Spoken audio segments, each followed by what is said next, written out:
വിശുദ്ധ ഖുർആൻ സൂറത്തുൽ ബഖറ 161 മുതൽ 163 വരെയുള്ള ആയത്തുകൾ.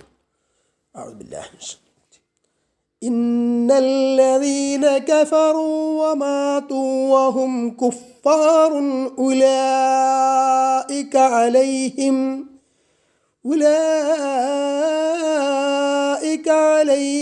ലഅനത്തുല്ലാഹി والملائكة والناس أجمعين خالدين فيها لا يخفف عنهم العذاب ولا هم ينظرون وإلهكم إله واحد لا إله إلا هو الرحمن الرحيم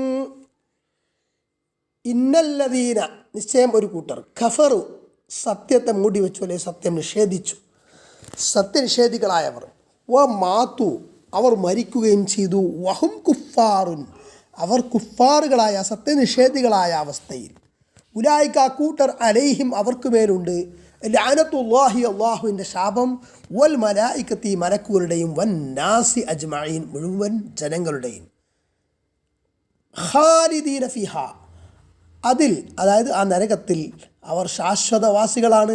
ലാ യുഖഫഫു അൻഹുമുൽ അദാബു, ലാ യുഖഫഫു തഖ്ഫീഫ് ലഘൂകരണം ചെയ്യപ്പെടുന്നതല്ല, അൻഹും അവരെ തൊട്ട് അൽ അദാബു ശിക്ഷയെ, വലാഹും അവരല്ല യുൻദറൂൻ ഇട നൽകപ്പെടുന്നവർ, അല്ലെങ്കിൽ ഇടവേള ശിക്ഷയിൽ ഇടക്ക് ഇടവേള നൽകപ്പെടുന്നവർ അല്ല.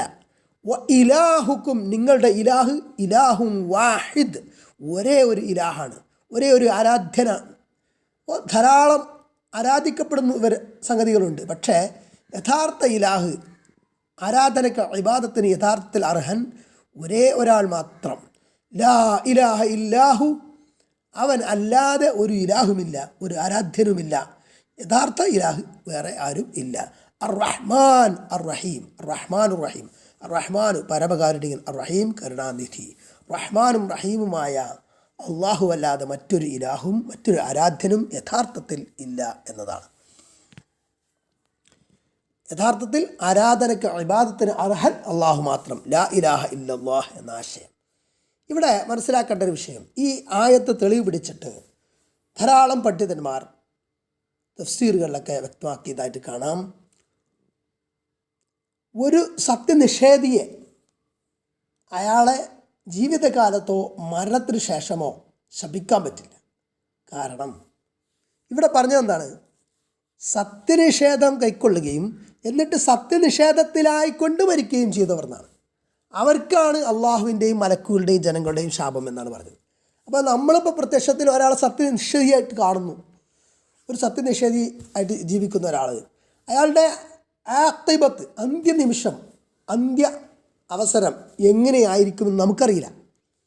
പ്രത്യക്ഷത്തിൽ ചിലപ്പോൾ അയാൾ സത്യനിഷേധിയായിരിക്കും, അയാൾ ഇസ്ലാം സ്വീകരിച്ചിട്ടുണ്ടാവില്ല, സത്യവിശ്വാസം ഉണ്ടാവണമെന്നില്ല. പക്ഷേ നമ്മുടെ കാഴ്ചയിൽ അങ്ങനെയാണെങ്കിലും ആഖിബത്ത് നമുക്കറിയുന്ന കാര്യമല്ല. ഒരാൾ എത്ര നല്ല മനുഷ്യനാണെങ്കിലും അയാളുടെ അവസാനം മോശമാണോ, അയാൾ അവസാനം ഈമാൻ നഷ്ടപ്പെട്ടിട്ടുണ്ടോ എന്നത് കാര്യം നമുക്കറിയില്ലല്ലോ.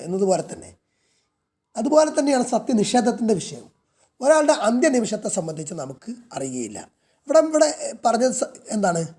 ഇവിടെ വ്യക്തമാക്കിയത് സത്യനിഷേധത്തിലായി മരിച്ചവരാണ്. സത്യനിഷേധത്തിലായി മരിച്ചവർ ആര് എന്ന് നമുക്ക് സാധാരണഗതിയിൽ അറിയാനൊരു പഴുതും ഇല്ല.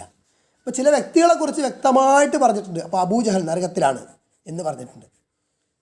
അതുപോലെ നബി സല്ലല്ലാഹു അലൈഹി വസല്ലം അറിയിച്ച ചില വ്യക്തികളുണ്ട്. അതല്ലാതെ ഒരാളെ സംബന്ധിച്ചും അയാൾ നരകത്തിലാണ് എന്നോ അയാൾ സത്യനിഷേധിയായിട്ടാണ് മരിച്ചത് എന്നോ വ്യക്തമായി പറയാൻ പറ്റില്ല. അതുകൊണ്ട് തന്നെ ശപിക്കാനും പറ്റില്ല എന്നതാണ്. ജീവിച്ചിരിക്കുമ്പോഴാണെങ്കിലോ അയാളുടെ അവസാനം എന്താണെന്നുള്ളത് അറിയില്ലല്ലോ, അയാളുടെ ഭാവി എന്താണെന്നുള്ളത് അറിയില്ല. അപ്പം അതുകൊണ്ട് തന്നെ സത്യനിഷേധത്തിലായി മരിച്ചവർക്കാണ് അള്ളാഹുവിൻ്റെയും മലക്കുകളുടെയും ജനങ്ങളുടെയും ശാപം എന്നിവിടെ പറഞ്ഞത്. മരണം എങ്ങനെയാണെന്ന് നമുക്കറിയുന്ന കാര്യമല്ല. അതുകൊണ്ട് തന്നെ നമുക്ക് ഒരാളെ ശപിക്കാൻ പറ്റുകയില്ല എന്നതാണ് പണ്ഡിതന്മാർ ഇത് വെച്ച് പറഞ്ഞിട്ടുള്ളത്.